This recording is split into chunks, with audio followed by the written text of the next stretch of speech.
मैं शाहनवाज अहमद ख़ान मौजूद हूँ अपने स्टूडियो में। आज मेरे साथ एक हिंदुस्तान की बहुत मायानाज़, बहुत विख्यात शख्सियत मौजूद है।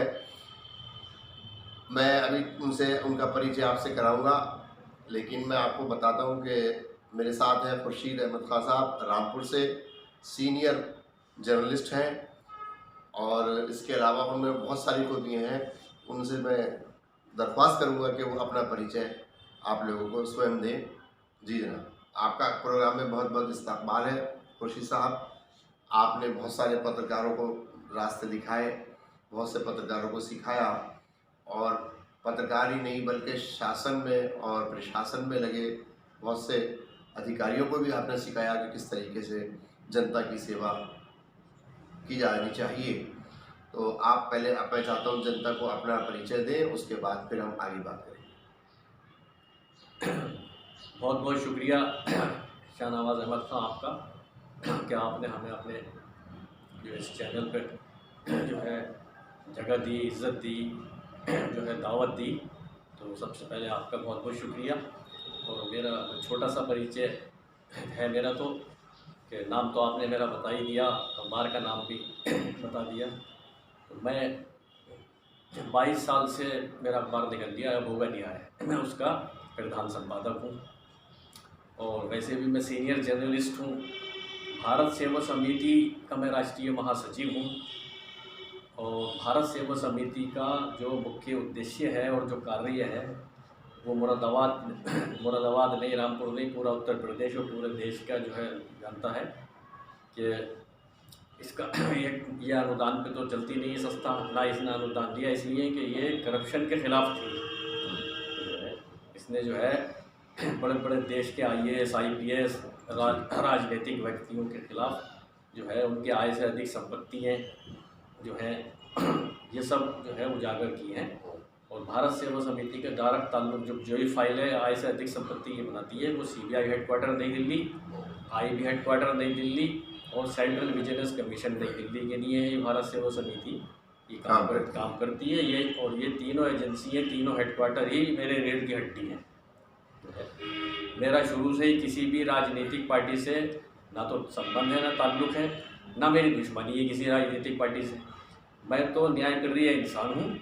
तो मैं किसी भी पार्टी का कोई नेता जो है, MLA हो, MP हो, मंत्री हो, अगर वो कमज़ोर गरीब जनता की मदद करता है, उनकी प्यार मोहब्बत से बात सुनता है, मैं उसकी तारीफ़ करता हूँ, मैं उसका फ़ैन रहता हूँ। जी, तो ये बताइए, आपका जो अखबार है अब होगा न्याय, वो मासिक है, महीने में एक बार छपता है, तो उसमें आप किन बिंदुओं पर खबरें छापते हैं? मैं क्योंकि मैं शुरू से ही जो है कानून से मैं वकील तो नहीं बन सका जो है, लेकिन मुझे शुरू से ही कानून पढ़ना, कानून लिखना, तो मैं चीज़ जो है मेरे अखबार के अंदर जो सबसे ज़्यादा जो देश के हाई कोर्ट जो लेटेस्ट फैसले देते हैं मैं उनको प्रकाशित करता हूँ। सुप्रीम कोर्ट जो लेटेस्ट फैसले देते हैं मैं उनको प्रकाशित करता हूँ। बाकी रामपुर से लेके मुरादाबाद से लेके पूरे देश में पुलिस होए या नेता हों जो अत्याचार अन्याय करते हैं, मैं उनको जो है प्रमुखता से प्रकाशित करता हूँ। अच्छा, तो आपका अखबार किस तरीके से लोगों तक मिल सकता है, उसके बारे में थोड़ा बताइए, अगर कुछ लोग चाहें तो। अगर चाहेंगे तो उनको तो हम क्योंकि डाक से बहुत पूरे देश में पूरा पश्चिम हम भेजते हैं, लेकिन ये कि अगर जहाँ नहीं पहुँच पा रहा है तो आज का ज़माना जो है वो है इंटरनेट का, और हर एक के हाथ में है मोबाइल। तो ये जो है अल्लाह का बड़ा करम है कि नेट का कोई खाना ऐसा नहीं है जिसके ऊपर अब होगा न्याय नहीं है। हाँ, चाहे फेसबुक होए, यूट्यूब होए, गूगल होए, इंस्टाग्राम होए, फेसबुक होए, व्हाट्सएप हो, नेट के जितने खाने हैं उन सब के ऊपर है ये उसके ऊपर जो है लोग देख सकते हैं। सन 2012 से हमने नेट पे जो है डाउनलोड करना शुरू करा है, अपलोड करना शुरू कर दिया। अच्छा, तो जैसे आपने कहा व्हाट्सएप पे भी अवेलेबल है, तो व्हाट्सएप पे तो आपका फ़ोन नंबर होगा, तो व्हाट्सएप पे आपका जो अखबार है पहुँच जाएगा। लेकिन अगर फेसबुक पे या इंस्टाग्राम पर लोग चाहते हैं पढ़ना अखबार, तो वो किस नाम से आपको सर्च करें, वो बताइए। जी वो उस पर जाने के बाद खाली खुर्शीद अहमद खान लिखेंगे तब आ जाएगा, खाली जो है अब होगा न्याय, हिंदी समाचार पत्र अब होगा न्याय लिखेंगे तब आ जाएगा। तब आ जाएगा। हाँ, और उसी से वो हमारा मोबाइल नंबर ले सकते हैं। और सबसे बड़ी हमारी उसूल और सिद्धांतवादी और ईमानदारी ये है कि 18 साल से मेरा ये एक ही नंबर है। ये इस एक ही नंबर से सब नेट के जितने खाने हैं वो सब इसी से चलते हैं। बहुत बड़ी खूबी है ये कि 18 साल से एक ही फ़ोन नंबर है आपके पास और उसी से सारे जितने भी नेट के ऑप्शन हैं, जितनी सोशल मीडिया है, उस सब जगह आप अपने अखबार को पहुंचा देते हैं। बड़ी अच्छी बात है। अच्छा, आपने अभी जिक्र किया अपनी बातचीत में भारत सेवा समिति। ये भारत सेवा समिति का तात्पर्य क्या है, उसके मकासद क्या है? मैं बता रहे कि जो है अन्याय, अत्याचार, उत्पीड़न, भ्रष्टाचार, इसके विरुद्ध काम करना है। और वो हम लगभग 42 साल से काम कर रहे हैं। अच्छा, भ्रष्टाचार के विरुद्ध आपकी जंग जारी है जी। महायुद्ध नहीं, महायुद्ध है आपका। तो ज़रा ये बताइए कितने अधिकारियों के खिलाफ अब तक जो आपने छापा और उनकी कंप्लेंट की, तो वो कितने लोग अब तक सस्पेंड हो चुके हैं? हमारी भारत सेवा समिति के मेरे पेट पे जो भारत सेवा समिति के पूरे देश में कार्यकर्ता पदाधिकारी हैं, उन्होंने कितनी जांचें कराई हैं, कितनी कंप्लेंट की, उससे नहीं। खाली जो मैं, क्योंकि भारत सेवा समिति का चीफ हूँ जी, राष्ट्रीय महासचिव लिखते हैं। भारत सेवा समिति में राष्ट्रीय अध्यक्ष नहीं होता है। अच्छा। ऑल इंडिया इंचार्ज जो है वो राष्ट्रीय महासचिव होता है, वो मैं हूँ। तो मेरे पेट के ऊपर कंप्लेंटें तो ऐसी हुई हैं, कोई 14, लगभग 1500 लगभग 1500 कंप्लेंट। जी जी। लेकिन इसमें जो दंडात्मक कार्रवाई हुई है जी, वो हुई है 3000 से ज़्यादा देश के कर्मचारियों और अधिकारियों के खिलाफ। 3000 हाँ, 3000 से ज़्यादा लोग दंड दे चुका है। दंडात्मक कार्रवाई हुई है जी, चाहे विभागीय हो या कोर्ट द्वारा हो। जी जी। अच्छा, ऐसे आपसे अगर इस संबंध में कोई संपर्क करना चाहे तो आप कहाँ, मतलब सोशल मीडिया पे आपने बताया कि आपके नाम से या अभोगा न्याय के नाम से संपर्क कर सकता है? हाँ, तो अभोगा न्याय की ग्रीन लाइन में हमारा सबसे ऊपर हमारा ही मोबाइल नंबर है। अच्छा। हाँ, प्रधान संपादक को। हाँ, अगर आपकी इजाज़त हो तो इस इंटरव्यू में आपका फ़ोन नंबर हम दे दें लोगों को, जो लोग संपर्क करना चाहे कर लें? जी बिल्कुल दे। अच्छा, जनहित में दिया जा सकता है। चलिए, बहुत बहुत धन्यवाद, शुक्रिया आपका। अच्छा, आज के हालात जो सियासत के हैं, क्योंकि चुनाव का दौर चल रहा है और भारतीय जनता पार्टी की सरकार चलाई, भारतीय जनता पार्टी कर रही है, हमने बहुत सफलता के साथ सरकार चलाई, लेकिन जनता का रुझान तो कुछ और दिखाई दे रहा है। आपकी क्या राय है, ज़िला मुरादाबाद या ज़िला रामपुर में किस तरीके की हवा है? देखिए, हम क्योंकि रामपुर के रहने वाले हैं, तो रामपुर में तो समाजवादी ही है ज़्यादा। अच्छा। मुरादाबाद का हमें इतनी जानकारी नहीं है, लेकिन पूरे उत्तर प्रदेश के हम बताते हैं जी कि बीजेपी सरकार ने जो 5 साल में जो भी काम किया है, विकास किया है, जो भी है, तो वो देश की जो है गरीब, सताई हुई जनता और मजदूर ये अच्छे तरीके से जानते हैं।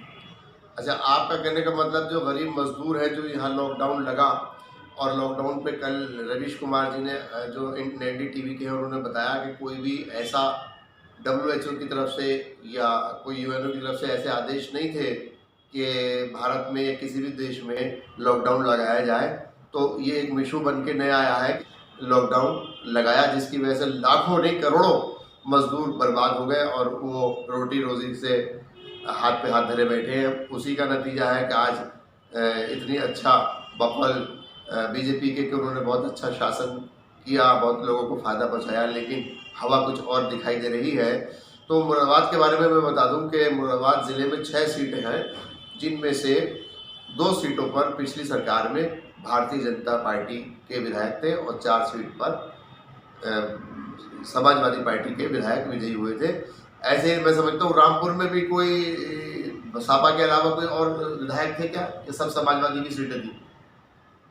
और अखिलेश यादव के दौर में दिखाई देते हुए कि अगर उनको सरकार बनाने का मौका मिलता है, वो अपनी सीटें लेकर आते हैं, तो अखिलेश यादव एक बार फिर उत्तर प्रदेश के मुख्यमंत्री बनाए जाएंगे। तो इसी के साथ और कोई संदेश आपका अगर है तो जनता को अवगत कराएं। उसकी ज़रूरत नहीं है, वो तो बिल्कुल तस्वीर साफ है।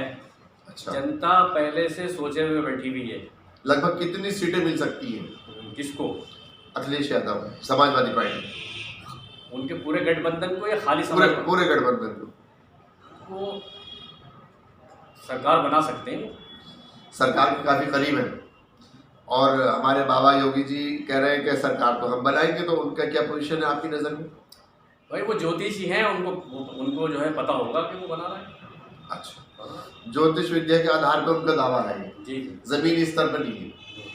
अच्छा, ये जो इस वक्त माहौल चल रहा है, बहन मायावती की जो पार्टी बसपा है, उसमें भी 2 दिन पहले एक ऑडियो लीक हुआ कि कोई उनके जो पार्टी है उसके कोई अधिकारी कुछ सौदा कर रहे थे अपने विधायकों को फर्जी विधायक खड़ा करने का, ताकि उससे भाजपा को फायदा हो। इसके बारे में कोई आपकी जानकारी है, कितना सही था ये? बिल्कुल सही बात है। सही बात है, भाजपा में और बसपा में कुछ ऐसा संबंध जी है जी जी। जिस पर के फर्जी लोगों को खड़ा करा जाए और वो बाद में